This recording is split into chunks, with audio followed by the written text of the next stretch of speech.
ছাগলকাণ্ডে সমালোচিত জাতীয় রাজস্ব বোর্ডের সদস্য মতিউর রহমানকে বর্তমান দায়িত্ব থেকে সরিয়ে দেওয়া হয়েছে। কাস্টমস, এক্সাইজ ও ভ্যাটের আপিলাত ট্রাইব্যুনালের সভাপতি পদ থেকে সরিয়ে তাকে অভ্যন্তরীণ সম্পদ বিভাগে সংযুক্ত করা হয়েছে। রোববার অর্থ মন্ত্রণালয়ের অভ্যন্তরীণ সম্পদ বিভাগের উপসচিব মকিমা বেগম স্বাক্ষরিত এক প্রজ্ঞাপনে এই তথ্য জানানো হয়েছে। প্রজ্ঞাপনে বলা হয়েছে, কাস্টমস, এক্সাইজ ও ভ্যাট আপিলাত ট্রাইব্যুনালের সভাপতি মোহাম্মদ মতিউর রহমানকে অর্থ মন্ত্রণালয়ের অভ্যন্তরীণ সম্পদ বিভাগে সংযুক্ত করা হলো। আর এই আদেশ অবিলম্বে কার্যকর হবে বলেও জানানো হয়।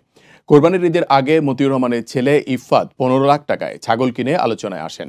আর এরপর বেরিয়ে আসে ইফফাতের কোটি টাকার গাড়ি এবং অভিজাত জীবনযাপনের নানা তথ্য। ধীরে ধীরে গণমাধ্যমে উঠে এসেছে মতিউর রহমানের স্ত্রী, ছেলে এবং কন্যাদের সম্পদের নানান তথ্য।